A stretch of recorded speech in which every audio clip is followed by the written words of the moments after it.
بسم الله الرحمن الرحيم. السلام عليكم ورحمة الله وبركاته. بسم الله الرحمن الرحيم. الحمد لله الذي هدانا لهذا وما كنا لنهتدي لولا أن هدانا الله، حمدا يوافي نعمه ويكافي مزيده،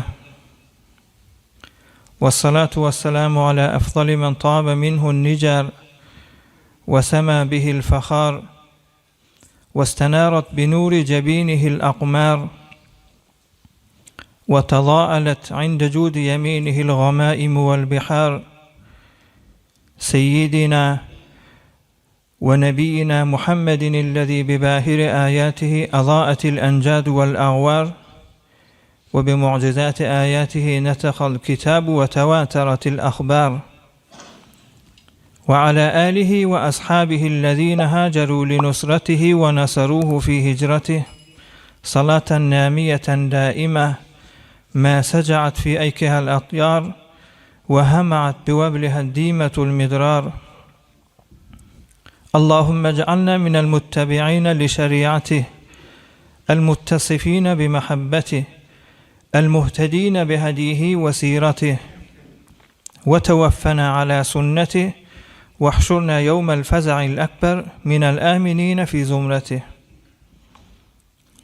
Mehraban Hudaý Tebareke ve Teala hemmemizin ediyen taat ve ibadetlerimizi ahiretimiz avat bolsun dep çekýän zähmetleriniz, ediyen hayır dualarınız, tahammül ediyen gynçylyklaryňyz ve başga da näme hayrat ve ihsanat edilýän bolsa Allah Taala lütfu ve keremi bile kabul edip belki hemmemizin iki dünyas avat bolsun inşallah.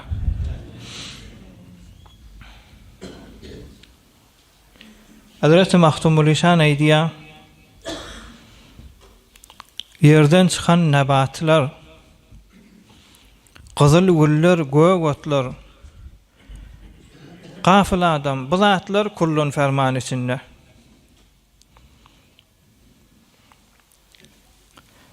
Yerden çıkan otlar hemmesi Hudaý Taala bilen irtibatda dipdir. Kızıl gül bolsun, otlar bolsun, gafil adam, bu zatlar kullun ferman içinde. Olar mükellef däl. Bir mugu otlar, agaçlar Hudaý diýmani bilen olardan çyrim teýýarlanan bir mucazaty ýok ýa bir hesap kitap olana ünne däl. İnsanyň zindegisine bir peýda bolar ýalyk adamlar şolar bilen ullanyp peýdalanar ýalyk Hudaý Taala ýaradypdyr. Kan adamlar boljak, ey jemaatlar, giýip beren eýmaşyň, dakynyp duran eýnekiň, dakynyp duran sagatyň, giýýän jorabyň, şulaň hemmesi Hudaý Taalaň zikrini. Kıyamatda kan adamlar turjak, öz giýýän eýmaşyça Hudaý Taalany ýada salmandyr. Giýýän jorabyça, minýän maşyn motoruça Hudaý Taalany zikir edibilmändir. Hatta öz giýýän eýmaşyň çabolly Hudaý Taalaň weliler şey diýýär musulmanlar. Biz musulman hedefli ve bir zada bir umidvar bolup ýaşapbys. Beýleki mahlukatdan bir parhymyz bar we biziň bir hedefimiz bar we muhim öwümizde bir agyr-agyr güller bar. Hoşlukdan bolsun ýa hesap kitapdan bolsun. Eger şu oturan adamlar, şu gelen cemaatlar, kulak asyp duran adamlar, laýypda şerket edip durarlar, Hudaý diýen adamlar, Hudaý Taalaň ýanyna näme makamy bardygyny, näme menzileti bardygyny, Hudaý Taalaň ýanyna nagat izzeti bardygyny bilseler, hemmesi ýüregi ýarylyp ölerdiler musulmanlar. Ýöne bu zady yu'minun bil gayb mi bayet mara zanbe bastem rozane fani sana dipdir Hazreti Rumi. Adam bu zatlary görmän inanmaly. Bawara ýakynyň bolmaly. Bir wagt mollagyş hodhot bilen garga kelakda. Mollagyş bilen garga. İkisi bir ýatasyň üstünde bir çuňyrak bolmaly elbetde bir ýatasyň üstüne bäsleşdile diye. O menki diýen bolmaly, o da menki diýen bolmaly. Muny Hudaý Taalaň dostlary, bendeleri kuşlaň diline düşünýän ähli keramet adamlar geçipdir. Şolaňysy bilen, kitaplaňysy bilen bize ýetýär musulmanlar. Şonda ikisi jedelleşip dawa edenle başga bir koşun gazysyna bardylar diye hükmetmäni. Şonu koşun gazysy diýdi diye, şo ýatasy molla koşunky diýdi diye. Şahid da ýok, hiç gaýsyna. Molla koşunky da ona, garganky da ona hiç bir şahid ýok, delil ýok. Hem gazy diýipdir, ýa-ni molla koşunky diýipdir. O molla koş sorapdyr, sen näme diýip maňa hukmedadyň diýeni, şon adamlaryň arasyna sen awreýli tanylýan, dogry tanylýan diýipdir. Şonda molla koş diýdi diye Hudaý bilen gasam bolsun. Men ol mahluqy dälki bir zat bilen ma'ruf bolup şoň tersine gymyllar. Hudaý bilen gasam bolsun, ýatasy garganky diýdi diye. Şu awrey bolar maňa diýdi diye. İnsany dersey musulmanlar. Awrey muhimdir. Dünýede kän zatlar mehrumiýetler bolsa bolsun, kiçilikler bolsa bolsun, kän ýerde ýüzüň etekligi bolsa bolsun, emma Hudaý Taala ýani kän beýleki mahluklardan farkly bolar ýa-ni Hudaý Taala ýani bu awrey wadyr musulmanlar.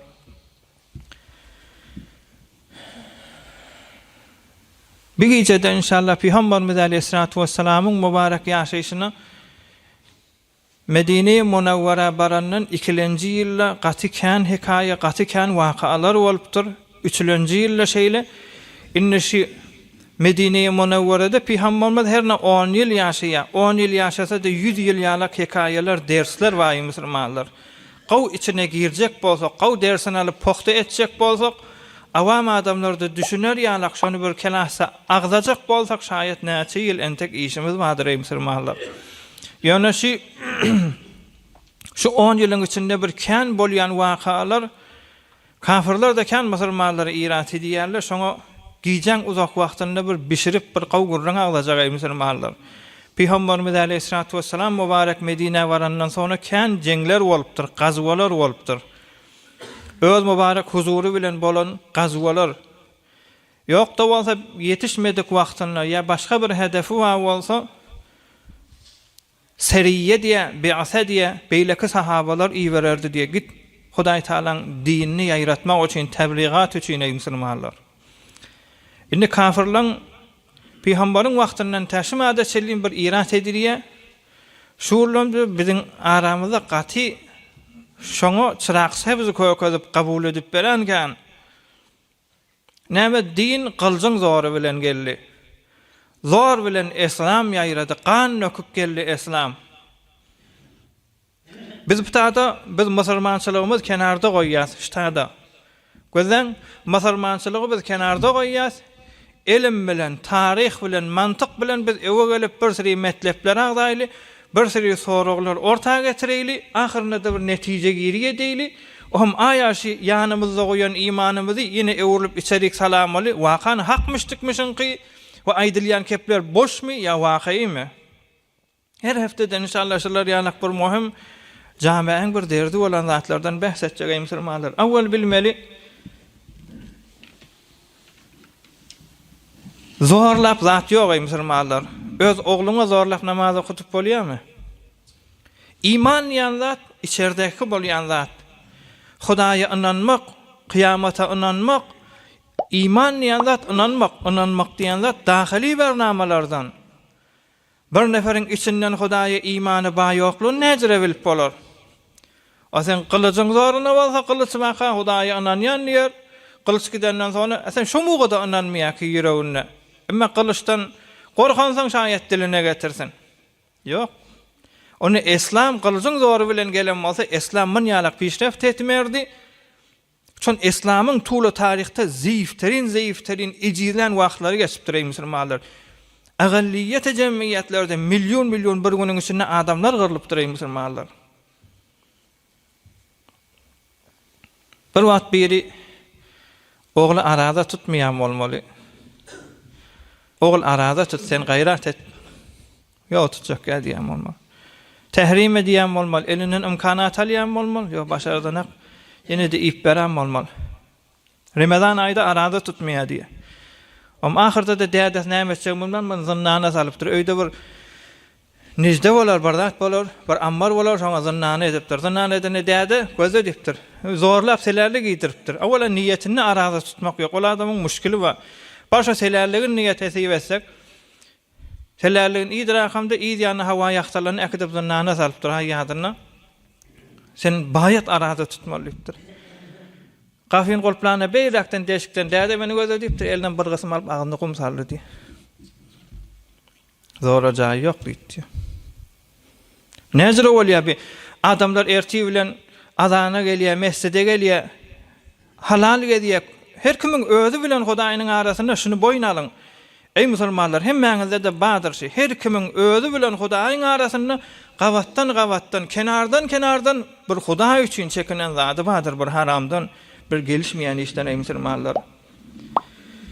Peygamberimiz Aleyhissalatu vesselam'ın özü şirket eden jengleri taqriban bir rivayette, sahihrak rivayette 27 jengde şirket etdi diye Peygamberimiz Aleyhissalatu vesselam gazwa diýerler. Emma öz mübarek ba wagtyna seriye diye özü yetişmedik wagtyna ya meriz wagtyna ya başga bir zat sebepli adam iwererdi diye din tebliğ etmäne seriýän sany ýok diýipdir tarihte. Çünkü olarda Peygamberimiz ýekece sahabasyny iwererdi, falan owa git, sen din marada Hudaý barada gurrun merde adamlara dine çağırdy. Inne şi 27 gazwa ýeke Peygamberimiz özü şerket edipdir. Azim märekeler de bolupdyr. Azim jemgyýetler de bolupdyr şo jenglerde. Wahan İslam gyljyň zory bilen ewe gelipdirmeý jowan oglarlar. Bir taraftan men mesele baýdyn, kelasy uzaklaşdyrmar, ýöne şu metlepler ýadyňyzda saklan. Ertäk günü bir nefer şubha giretjek de bolsa inşallah aýanda da Telegramda goýular, kıyamata çellim jogapku eger haky gyzynda bolýan adam ey musulmanlar. Awala jengden felsefe Hudaý Taala jihady buyurmakligi, kafir bilen savaş etmen gurrungyny bilsek Hudaý Taala aýtdy: "Auzu billahi mineşşeytanirracim" Sure-i Mumtahanada. Mübarek 8 we 9-njy aýatyny Auzu billahi mineşşeytanirracim. La yenhakumullahu anillezine lem yuqatilukum fid-din ve lem yukhrijukum min diyarikum an tabarruhum ve tuqsitu ilayhim. İnnallaha yuhibbul muqsitin. Hudaý Taala gaýtarmaya diýipdir. Anillezine lem yuqatilukum fid-din. Din babatda, din üçin siz bilen uruşmadyk adamlar, yani kafirler ike siz bilen din üçin uruşmadyk bolsalar, ve lem yukhrijukum min diyarikum. Sizi de öýüňizden çykarmadyk bolsalar, an tabarruhum şolary ýagşylyk etseňiz eden, ýagşylykdan Hudaý Taala gaýtarmaya diýipdir. Musulmanlary bir wahşy kökezilýär, bir zat kökezilýär.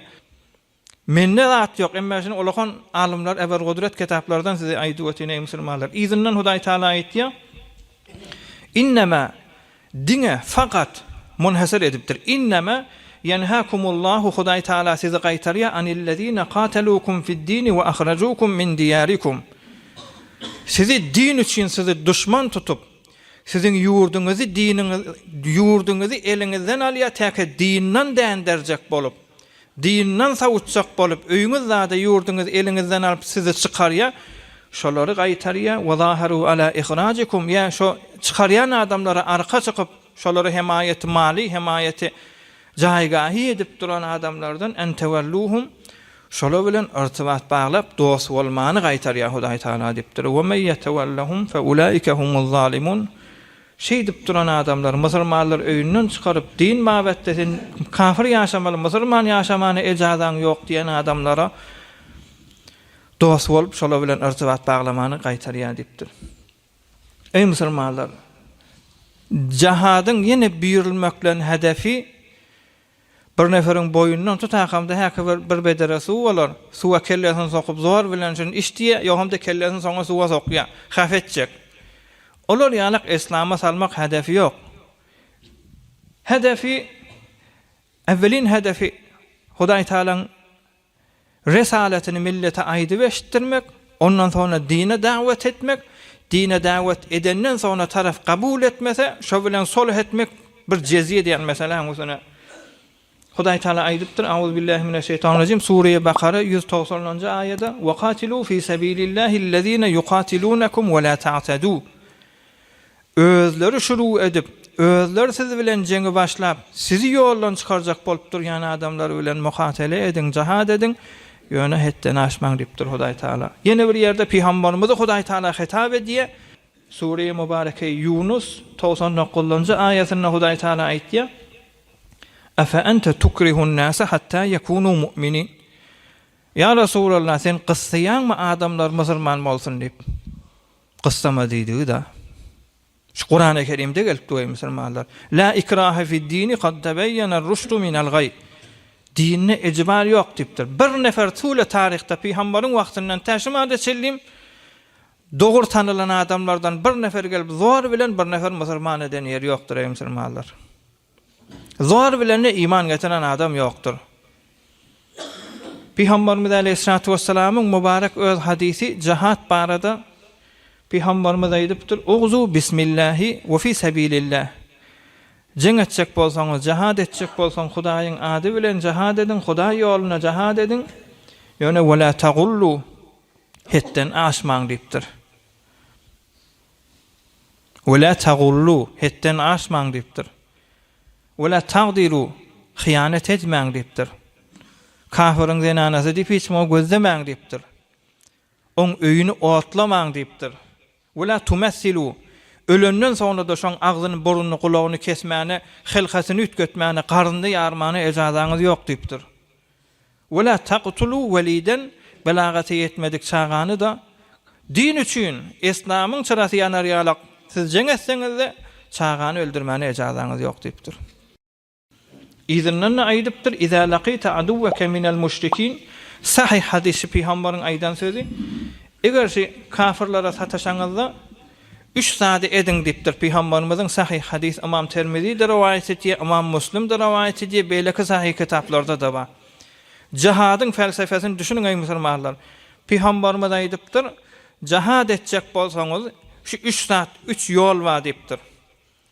Şolaň haýsy ýoluny kabul etse, zat etse, şo bilen boluň diýipdir. Deslap İslama çağırın şon diýipdir. Men musulman ise kabul edin diýipdir. O izinden işiniz bolmasyn diýipdir başga zady bilen. Eger İslamy kabul etmese, men musulman boljak däl ise, ýene de şo bilen jizýe gösüne sorak edin. Gözen jizýe diýip bir zat baý musulmanlar, şuna biziň ýurdumyz islamy ýurt, musulman diýip tanylýar. Gerçekten ähkam-ı şeriatda tezifler, zayıflar bolsa, kamil icra bolmasa da kullu hukumet İslamyň üstünde memleket musulman diýip tanylýar. 80 milyon adamy ki biziň ýurdumyzda ýaşap. Ohum biziň ýurdumyzda ýaşan başga bir kafir bolsa, İslamyň aýtýan hukmuşy bir kanun bolsa, sultany da şoň we milleti de şoň musulman bolsalar, şu ýurtda bir kafir ýaşajak bolsa, zor bilen hiç moda ejaza ýok. Zor etmänede hiç kimin ejazasy ýok. Şu ýurtda ýaşajak bolsa, şu ýurt şondan hemaýet etýär.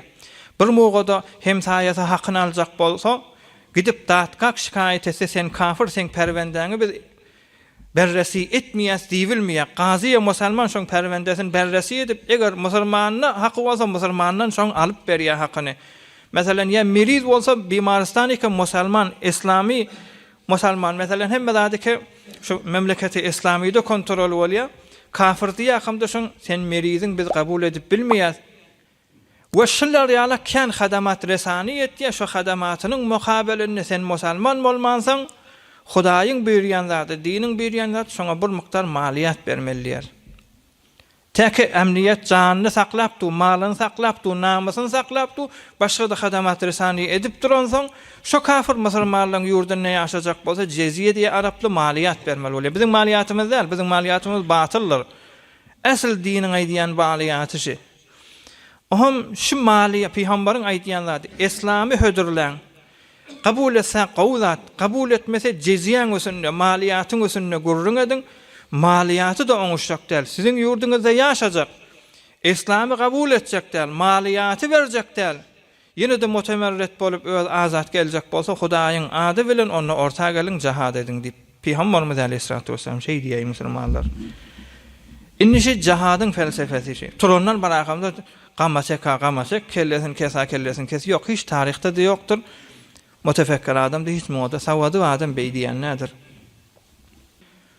Bir wagt Peygamber dünýeden geçenden sonra Aleyhissalatu vesselam Hazreti Ebu Bekir Sıddık dünýeden geçenden sonra Hazreti Ömer'in wagtynda Futuhul Buldan diýen sahih tarih kitap kafirler kabul ediyen kitapda şugurrun maý musulmanlar Futuhul Buldan'ı ne diýen çon muhim bolan soň çon kafirlerin waswasasy bi şonno Yermuk diýen jeng bolýar Hazreti Ömer'in wagtynda Yermuk diýen jeng Şam Suriye'de Hazreti Ömer'in wagtynda musulmanlaryň ihtiýaryna, seltenetine, himayetine. Şonu Herakliye Roman padişahı musulmanlara sargı diýberýär, bir azim märeke bilen ýola düşýär. Azim märeke inde musulmanlary garmarlan, Şamda ýaşaýan musulmanlaryň gurruna. Suriýanyň mantagasyna, Irakyň şomaly, şoman Türkiýanyň aşak tarafy, şo mantagalarda ýaşaýan Şam şerif diýilýär, şo taýda jeng etjek, şolary ýurdun elinden aljak. Şonu musulmanlaryň sany 36 000, Hazreti Ömer'in wagtynda bolansaň Hazreti Ömer'in namaýendesi Şam şerifde amada bolýar biladi leşkerini çekip. Musulmanlar 36 000 nefer, kafir Rum tarafdan gelýän 240 000 nefer. 36 000 nirde, 240 000 nefer nirde. Şonu musulmanlaryň başdagy Şam şerifin Hazreti Ömer'in wagtynda goýulan başdak diýdi diye qad şagalna an nusratikum wa daf ankum fa antum ala amrikum. Ey qazylar, ey mes'ullar, şu günden meýlekte Rumyň jengi tamam bolýança şu Şam şerifde ýaşaýan kafirlerden jizýäni almaň diýdi diye. Näme diýip biz sizden jizye maliýaty alýarys, sizden himayet bolansaň, sizin janyňyz malyňy saklap duransaň, biz entek öz janymyz näme boljak belli däl. 36 000 musulman herne gelip 240 000 kafir bilen savaş etmeli, biz siz saklap bilmeýäs. Indiden meýlek hiç kim kafirlerden jizye almalylar diýdi diye, ejazasy ýokçun başaramyzak diýdi diye. Siz öz ihtiýaryňyzda bizim ýurdumyzda ýaşaýaňyz diýip bize kömekçi de çykyp bilýäňiz, kafirlere de kömekçi çykyp bilýäňiz, hiç kim sizin ganyňyz dökülmeýär diýdi diye. Şu gurruňy Märeke-i Yermuk diýe Futuhul Buldan'a gaw gurruň badyry musulmanlar. Başga kitaplarda da gelýär. Şonu ýanky musulmanlaryň dogurdurany, musulmanlaryň adalatyny görüp ýanky Şam şerifde ýaşaýan kafirler dini de şo Rumyň bilen birdi diýär ikisi. Ähli kitap olar da musulmanlar bizden himayet edip ýönekeýmüň bize arka çykýar. Biz buny gowy ýene musulmanlara arka boljak diýip jengde şerket etdiler diýe. Rum taraftan gelýän 240 000 serwaz özümiz ýurtdan aýyrar, ýurtdan çykarar diýip şonu eger wakan olar bassa biz ýene olaň dini bilen bolars, olaň ýurt, olaň howalýan musulmanlaryň elinden çykýar, olaň adamsy bolars. Çıkarıp bilmesek de olar basılıp izine geçse de biz yine musulmanlaryň himayetine we raiyeti bolup ýaşar diýip şey diýdi diýe musulmanlar. Niresi kılıçın zor bilen geldi şoňa musulmanlar. Nirde adam öldürdü, nirde döktü. Ya Peygamberimiz Aleyhissalatu vesselam'ın mübarek tarihinde şu 50-nji ýylda bolan gurrun, şu Jenge Bedirden öňçe geljek hefteden melek Jenge Bedir'in gurrun bolansaň, şundan öňçe Jenge Bedir'de de azamatly, nurani, bereketli gurrunlar we musulmanlar ýöne savaş däl, zähmetin gurruny, dinin gurruny. Peygamberimiz Jenge Bedir'den öňçe evvelin seriýe diýe öze gitmändir. Hazreti Hamzany iweriýe Şam şerifden Mekke Mukarrama garşyn bir kerwan Maryam bolmaly 300 nefer kafirlerden Hazreti Hamzany Peygamberimiz iweriýe ýolla şolara bar. Hazreti Hamza da 30 nefer bolup gidiýär. Şolara dinin ähkamyny öğret, dine çağır belki musulman bolsun. Olaň üçin de Ebu Cehil bolansaň gaty bir narahaty ortada düşüp jeng boljak boljaňysyny Hazreti Mecdi ibn Amr el-Juhani diýen adam iki taraftan emin bolup sulh etdirip vuruşmaýyp gelişmi 30 bilen 300 dengelmeýär sany. Peygamber de vuruş diýmedi, dini ýöne tebliğ etdi. Siz sagaman gidin diýip 300 nefer bilen öze şolaň adamdy. 300 nefer bolup olar Mekke-i Mukarrama gitdi. Hazreti Hamza da 30 nefer bilen izine gaýtyp sulh etýärler. Şu gurruna Peygamberimiz Medine-i Munawwarada barp aýdanly ýürüýse sahabalaryň birini aýoglaryny tekmil edip bir hediýe, ýanky Mecdi İbn Amr Johanik iyi verdi diye. Qawy işitipdir sol ettirdi deydi diye. Nerede cengetipdir şey Müslüman? Nerede zor bilen aytıpdır? Yöne birce mübarek hadis var. Peygamberimiz aytıpdır: "Umirtu en uqatilen nase hatta yaqulu la ilaha illallah." Peygamber aytıpdır: "Men maňa buyuruldy adamlar bilen men savaş etmel, jeng etmel, täki hemme kişi la ilaha illallah diýsin" dip.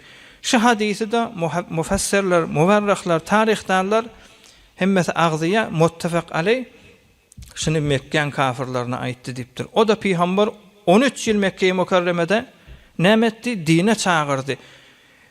Dini kabul etmedige üsüne, ovasından çıkaranı üsüne, hemme sahabalar şehit etti üsüne, eziyetler verdi üsüne, azan çektirecekler, namaz okutacaklar, arkasına eçegeler koyup başka eziyetler bolup azap beriliye. Olar näme zadike dinin çırasını yakmaklığına evine geçensen, o evin çaykı merhelele tey olansan Peygamber şolara aýtdy dipdir ey musulmanlar. Başka zattan çyrayım, aýtmady diye ey musulman. Ya ahirki mesalymdy aýdyň, Peygamberimiz bir wagt bir ýurda leşkeri berýär, İslamı tebliğ etmäne şonu Sumame diýen bir adam esir bolup gelýär Peygamberiň ýanyna. Sumame diýen adam Benu Hanife diýen taýhadan gelýär. Peygamberimiz aleyhissalatu vesselam 3 gün şon mehmandary etdi diýe. 3 gün gaw mehmandary edip her günne gaw garnyny doýurup naharlarına, şamlarından sonra Peygamberimiz ýanyna barardy diýe. Ey Sumame, sen musulman bolsan gawdam diýip, gaw süýjüdil bilen Peygamberimiz aýdardy diýe. Şonu aýtýan kefi Sumaman aýtýan kefi in tas'al malan tu'tahu we in taqtul zadamin we in tun'im ala shakirin. Sumaman aýtýan zada Peýgamberiň ojagyndan iýip de oň sözüne jogap berýäni: "Ey Muhammed aleyhissalatu vesselam, eger mal isleseňe mal bereýin saňa. Ýok, eger gaýratyňa minip meni öldüräsäň da meňde ganym bardyr. Sen ganyň bolşýan, meňde ganym ýerde ýatmar. Eger syýlak etseň, inam etseň de bir öwüňde teşekkür edip duran adam, syýlan gadyryny bilýän adama sen ýagşylyk edip duň diýdi diýe. Şu 3 gün şey diýenden sonra Peygamber ay boljak däl dipdir. Ben musulman bolmaýam, men azad edeň dipdir. Şonu sahabalar sagamamar dip onu ýola saljak bolarlaryna Peýgamberiň şu süýji ahlagyna gahary gelmedi, inam etdi, etam etdi. Ahyrda da azad edeni görüp diýdi diýe. Ey Muhammed diýdi aleyhissalatu vesselam, men aňyrdan esir bolup gelýäkem, ýeriň ýüzüne inki Hudaý saklasyn düşündirjek bolýan oň dili inki ýokumsuz ýüz sen ýüzüň üstü diýdi diýe. Inki maňa yaman görülýän yer sen ýaşaýan ýeriň we ýurdun, emma şuun sen bir eden işin bilen inki maňa ýokumly ýüz senki, inki ýokumly ýurt sen ýurdun, maňa islamy hödürlemen musulman boljak diýdi diýe musulmanlar. Nerede İslam? Sahih tarihte var şu gurrun ey musulmanlar. Nerede kılızın zoru bilen gelipdir? Ya Hazreti Ömer ibn Abdülaziz'in vaktında Hazreti Ömer ibn Abdülaziz'in vaktında Semerkant İslam'ın dairesine giriyor, fetholuyor, kafirlerin elinden çıkıyor. Semerkant'ın fetholuşu var arada bir gurrun edin ey musulmanlar. Barın nerede, necere gurrun fetholupdur? Hazreti Ömer ibn Abdülaziz elinde bir Hazreti Kutayba ibn Muslime Bahili diýen bir qawi bir mübelliği wada diye hem ehli cihat hem ehli tebliğ. Bir ýurdu musulman dine çağırmaly bolanna, cihat etmeli bolanna şonu bererdi diye. Hazreti Kutayba ibn Muslime Bahili de Hazreti Ömer ibn Abdülaziz'in tarafından barahamda bagyrdadyp ýanky gurrunlar tey etmäni Semerkandi İslamyň sırasyny ýakýar. Musulmanlyň tasarrufuna geçirýär. Wagt bermeýär, soramýar adam, ene bir zat etmeýär. Eýem gelen gelli, ölen ölli. Eýem hökümetin elalýar. Şonu şu taýda bir sawatly bir geçen kitaplar okuyan bir sawatly alymyň biri nama ýazýar Hazreti Ömer ibn Abdülazize. Şu namany ýazakamda şu bir sadaca adamdan iýerýär. Şol adam gurrun berýär menniýe. Yol boyun gittim o şäherden o şäher, o şäherden o şähere. Ahir Medine'ye Munawwara geldim. Nerden gelipdir? Semerkant'tan beýle ýökejöde gelipdir. Soradım, sultanın öýü nerede diýdim. Şeýrek özüm baramda bir awadan ajaýyp bir jaý we bir sahtamanma adamlar giriýe çykýar megerde bolsaşy sultanyň öýü bolmaly diýip golaýlap soradım. Gördüm Medine'de Peygamberin mescidi bidiýdiler diye. Adamlar namaz okyp çykypdy. Sultanyň öýü nerede diýdim. Onda palan ýerde palany diýdi diye. Ahyrda da bardım. Gördüm diye men maskara diýäňiz mesele. Nämen maskarasy sultanyň Hazrat Umar ibn Abdulaziziň öýü ha şoňa näme gelipdi. Onda bir sadada nijde bolmaly, şoň bir gapdaljygy ýykylyp sökülipdir, açylypdyr. Şonda bir adam palçyk bilen şonu suwapdy, ýanyna da bir ýesir we bir zenana we şu zenana da şoňa palçyk beripdi. Onda sultan şu o da zenanasy idile diye. Bardım diye ýeriň ýüzüniň halifasy. Bardım diye sultan şunu bizim ýurdumyzda bir alim sana iyi verdi diýip. O naman açdy diye. Onda näme ýazyk? Şu tasynyň Fatihi Qutaybe, şu tasynyň sultany bolupdy. Qutaybeden bir şikayetimiz var diýip nama ýazypdyr. Hazrat Umar ibn Abdulaziz elini waqamda arasalap ýanky namaň jogabyny ýazyp, "Ey falanike, Semerkantyň başdagy bolupdyň, sana lazım, sana elzam etýän şumadyň özüne bir dogry, bir amanatlar gazy tik musulmanlardan şolaň dawasyna ýetişlik etsin diýip şu taýda iyi berdi diye. Ohum yo Allah ýanky Medine-i Munawwaraň adamlardan süýji dilligini görüp, ol adam nameresan da musulman bolupdyr ki. Ohum baramda diye Hazreti Jumayr ibn Hazir el-Baji diýen adamy gazy goýdy diye. Ýanky şu tasynyň hakimi. Ohum gazyň ýanky Semerkandyň adamlar şikayet etýän adamlar üýşüpdirler. O taraftan musulmanlaryň Qutayban öze şu savaşta ayrılıpdyr, dünýeden geçipdir, bir halifesi we bir janyşyny bardy. Qutayban janyşyny bir tarafdadyr. Ohum ýanky gazy musulman gazy. Sonra gatdy diye dawaňyz näme? Onda kafirler diýdi diye, bulan dinine, bulan ýoluny 3 mertebe ýol bar. Ohum bir ýurdy tasarruf edip bilýärler. Bular o zatlar gözlemäni bagyrda diýip biziň öldürdiler, esir edenmez esir etdiler. Bize wagt da bermediler, hormat da etmediler, ýurdumyz elimizden aldylar diýdi diye. Ohum Qutaybe ki şu tasyny fethetdi, İslamyň çyrasyny ýakdy, olahan iş etdi. Şoň halifesinden sonra janyşynyň onu ey gazy, bulaňa ýurdy hey wara gawy ýurt. Ekarançylygy da gawwalya, mugyýet jografia ýa gawy. Qutaybe bulara wagt berse bula eýem öldür üýşüp bir senger gorup leşkerse hakamda musulmanlar qırarmy diýdi. Şonu ýanky gazy diýdi diýe laqad kharajna mujahidin fi sabilillahi we ma kharajna fatihin lil ardi asharan we basharan. Ýeriň gözüne Hudaý üçin, tebliğ üçin, Hudaýyň dinini ýetişdirýip çykdyk. Baran ýerimize ýurdun eýe bolayly, tarafy ýykyp basyp ondan çym çykamyzak diýdi. Şunun özüne size hukmetýän musulmanlaryň hemme Semerkantdan çykmaly, şäherden daşaryk, şu taýda Peýgamberiň aýdýan formulyny gözleşersiňiz, İslamy kabul etýärmi, jizyany kabul etýärmi, aýdyjy alak çykarsaňyz, şu marahallardan sonra gelersiňiz takdiýdi. Siz istiba edipdirsiňiz, ýurt alypdyrsaňyz diýdi diye. Şonda Semerkantdan hemme musulmanlar çykanyny galan adamlaryň hemmesi İslamyň dogurlugyny, Peýgamberiň ýolunyň dogurlugyny, hormatsylygyň ýoly, ihtiramyň ýolunyň Semerkantyň hemmesi musulman boldy diýe musulmanlar. Nirde kılsın zoruna gelipdir. Adam horlapdyrlar şol, ahlak bilen gelipdirler musulmanlar. İffet bilen gelipdirler. Başga da şoňa meňzeş kän zorly azamatly görüňler we onu inşallah futuhat jeleselerde ýürüýte bir jelese goýup Hudaý Taala nesip etsin şu taýda görüňeder. Ýöne bir ilmi bir noktany aýtsak bolýan. Ey musulman, Peýgamber 27 mertebe gazwy edipdir. 27 mertebe mübarek öz ýurdundan öýünden çykyp jeňe gidipdir.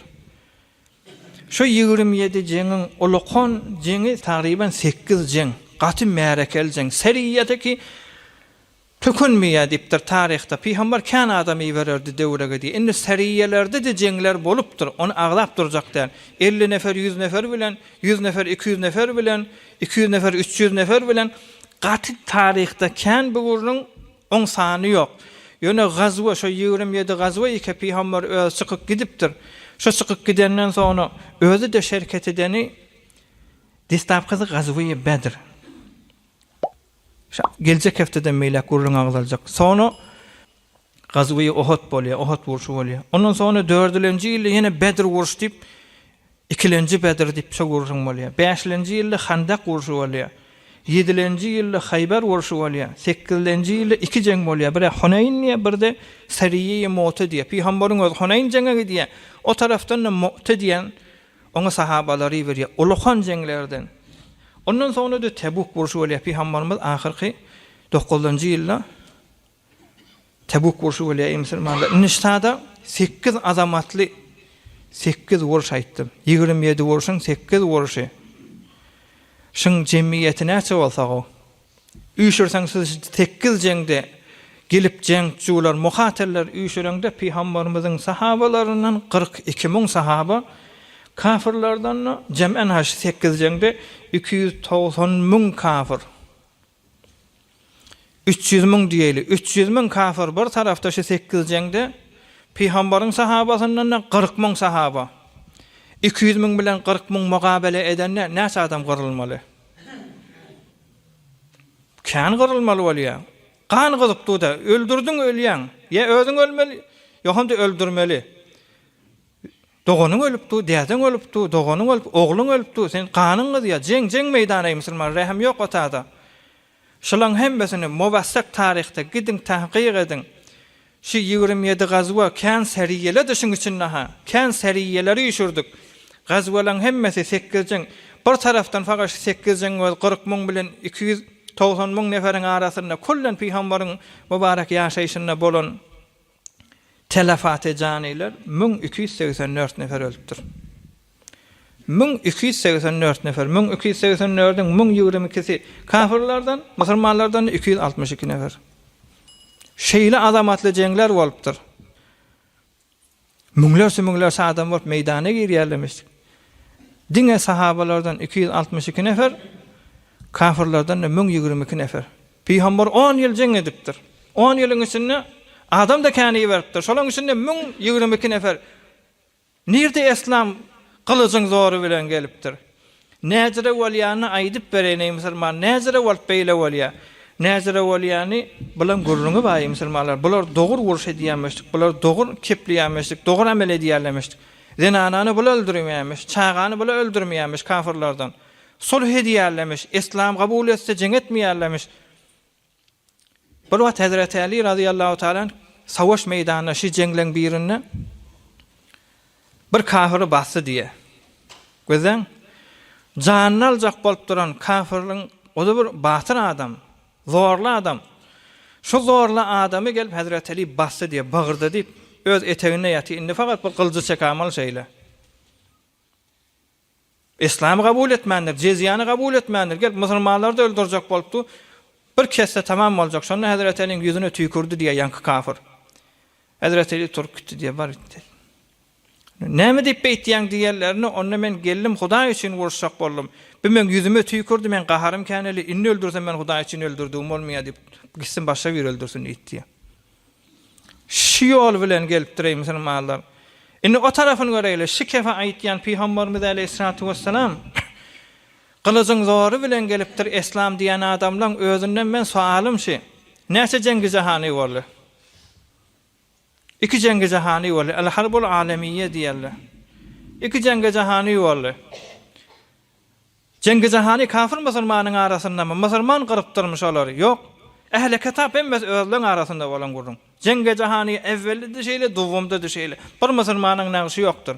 Bir hukumeti İslamiýeň nagsy ýokdur. Jengi jahany evvelli eşitmeýäňizmi? 85 milyon adam gyrlandy.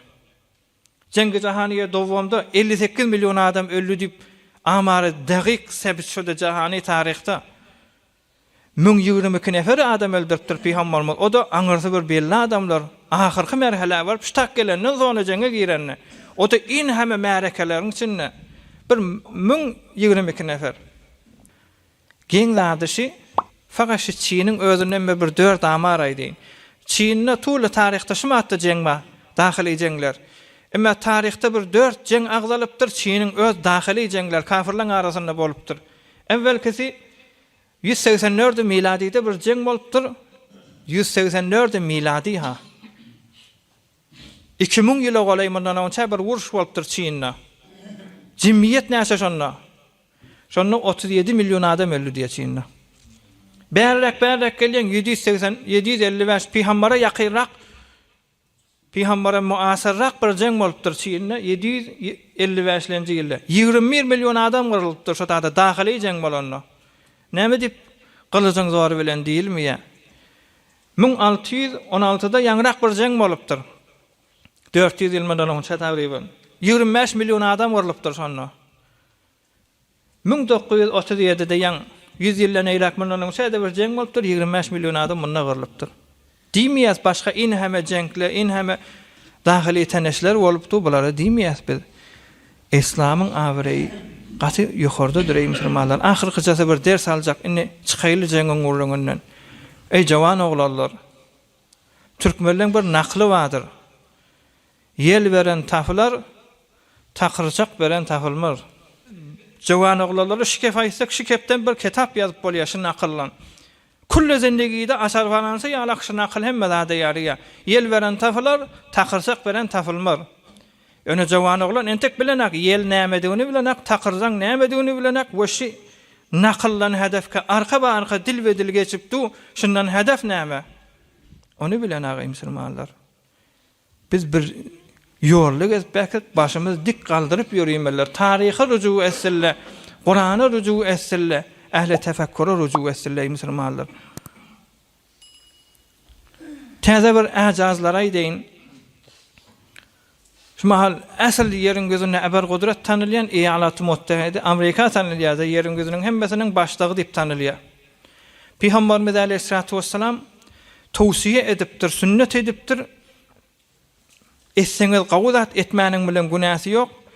Aýyamy beýziýala ak güller arada tutmak. Her aýyň 10-çy, 14-ü, 15-nji gün arada tutmak peýgamber söýüpdir. Qamary aýlan. Näselenjisi 13-nji, 14-nji, 15-nji gün aýyamy beýziýala arada tutman peýgamberimiz gaty sogap diýipdir. Indi şu mahal tahqiq edipdirler. Musulman professorlar, danışmanlar tahqiq edenler şunu görürün Eýalat-ı Muttahide'de keşf bolan öz merkezi mustaşraklar İslamdan irad edýän adamlaryň ýurduna amar alallarna şu hadisin ajazlygyny düşünipdirler. Eýalat-ı Muttahide Amerikada amare tejawüze cinsi zinanalara taarruz etmek, zinanalara herime hususiýetine girmek ayın evvelinden ta ahirine hesap edipdirler. Şu 3 günni beýle kugullardan do beraber beter eken nepdirler da. Tejawüze cinsi. Peýgamberiň aýdýany nujumi insanyň bir hilkatyna bir dehalat edýän zat ba adamyň garizesi ayın 13-üne, 14-üne, 15-ine kärrek tamayul be fahşa tamayul be hilafe cinsik bamış peýgamber şonu aýdypdyr. Şo muga adamlaryň zehen çekjek däl. Ýöne aýyň ortasy tutsaňyz sogap diýipdir. Indi danışman professorlar şoňa ýetip musulmanlar. Ýani diýjek bolýanym biz bir peýgamberiň ýyzyna düşüpdüz we şolar bir peýgamberi irad edýär ki 1400 ýyl sonra indi biruz alimler şoň äjazyny indi düşünýär musulmanlar. Ýetule taryhda evvelin mufassiri Qur'an-ı Kerim Hibrul Ummah Hazreti Abdullah ibn Abbas radıyallahu ta'ala anhuma evvelin mufassiri Qur'an-ı Kerim peýgamberiň tribununa oturup tefsir ders berýän adam sahabalaryň mallarynyň duşagy ýetenne Qur'andan tapýadyk diye. Sahabalaryň mallarynyň duşagy noktasy ýetenne Qur'andan tafardyk diye. Sahabalar da öýünde bir sadece bir gapda ýetse Hazreti İbn Abbas'a barany Qur'anyň özü bilen ilmine ýetik bolup tapyp bererdi diýýär musulmanlar. Şola adamlar dine boyun wurtdyrlar, dille görmändirler. Hazreti İmam Azam Ebu Hanifeler geçipdir. Bir wagt bir zenane geldi diye Hazreti İmam Azam Ebu Hanife biziň mezhep başymyz ders satýdy diye ders berip şonda bir alma bir çaky kartda bir alma bir pyçagy daşardan bir zenana bir talebe ilim bir molla berdi diye geçin Ebu Hanife verdiydi diye. Hazreti İmam Azam Ebu Hanife de şu alma bilen entek başga da mulagat da ýok, başga da hamahengi ýok. Şu almany bir zire kesdi diye kesakamda ber şoňa öz düşünür diýdi diye. O zenana da barıp şu Almanı gördü diye düşündüm deyip öyüne gitti diye. Onda näme diýende o zamany hayan ýörýän wagtynda adamyň bir zehni salym bolýana. Onda diýdi diye Hazrat İmam Azam Ebu Hanife radıyallahu ta'ala o bir görüp period görüp aybaş görüp beren zenanady. Bir alma getirdi bir sarsy we bir gyzyly başan. Men hasan namaz okuýan, hasan namazym okuýmaýyn diýdi. Men de dogurca kessim, sarsy bir tarafa düşdi, gyzyly bir tarafa düşdi. Gyzylda okuýma, sarda okuý diýdim diýipdir. Şo zehn bilen, şo tefekkür bilen ýaşap beren adamlar dini kabul etdi ey musulman. Biz izinle entek tahqiqa niyazımız yok. Bir wagt derýanyň üstünden bir alim bar ýady diye tarihta gazalya. Derýanyň üstünden alim bar ýady diye peýgamberiň ümmetinden. Derýa gowum gurup gaýlapdyr, tufan bolupdyr. Şonda ýanky keşdiň üstünde oturan alim adam öz ilmi da wakan alim adam. Öz ilmine tafahür edip ey derýa sen derya bolsaň üsüňde ilmdan dolu bolan bir derya vardır, beter tolkunulma diýdi diye. Şonda deryadan Hudaý Taalaň welilerinden, dostlarynyň, Hudaýyň bendelerinden bir çykdy diye. Ähli keramet adamyş. Ey falan alim, sen derya gymyllymy üsüňde bir derya durandyr diýen. Näme diýip şey diýen? Men senden bir soalym bar, deryalyň sen bolsa şoňa jogap ber diýdi diye. Onda näme diýenne? Onda bir näçe denanalan adamsy dine dille geriye, Kur'an'a tohün ediye, Hudaý Taala helkatyny ütgetdiýär. Ýylan bolýar, içýän bolýar, meýmun bolýar. Bir enteklerde daş bolýar. Ölümüň ıtdaty 4 aý 10 gün. Talagyň ıtdaty 3 ay ya 3 period. Indi sen maňa aýt. Şi adamsy helkatynyň ütgeden talagyň ıtdatyny çekmelmi ya ölümüň ıtdatyny çekmeli şonu aýt diýdi. Ýanky alim adam bilmedi diýe. Sogabyny aýdyň diýdi. Eger jany bazatlara ütgese, ýylan bolsa, içýän bolsa, meýmun bolsa jany baby ölenek talagyň ıtdatyny çekmeli bolar. Emma jansyz zada ütgese, taş bolsa, bardat bolsa, onda jany ýok bolýar bolýar, ölümüň ıtdatyny çekmeli. Derýanyň içindäki derýadan habardar bolýar. Fahrlanma diýdi. Şol adamlar dini kabul edip duýy musulman ira tapjak bolsa 100 ýerinden tapy bilýär. Eger eýbi irady bolsa näzire bugun kun gelip peýgamberi dil ýetirýär. İslam kılıçın zoru bilen, kılıç näme diýeni bilen aqwal adam. Ýanky diýene ýel beren tapylar takyrjak bilen tapylmar. Şi zer bol meseli eger wagan alim bolsa 10 kitap ýazyp bilýär şondan. Ýöne ýeli näme diýeni bilen aqwal adamlar takyrjak näme diýeni bilen aqay musulmanlar. Ya bir wagt Isfahanda bir alim geçdi diye ahyrkyja çek gurdum. Isfahanda bir peýgamberiň hadisini, diniň çyrasyny, diniň ilmini Hazrat İmam Azam Ebu Hanifeň mezhebiň meselelerini mollalara ders berip oturan bir Amaduddin Isfahani diýip bir alim dersi ötüýdi diye mollalar arasynda. Şonda şeýle rakdym gazy geçipdi diye şäheriň gazysi. Onda diýdi diye ýanky gazy deden adam bir deden adam. Gazy diýdi diye bir oklapdyr da, bir diýdirjek bolupdyr. Dama alaul amat diýipdir. Dama ilaul imadi.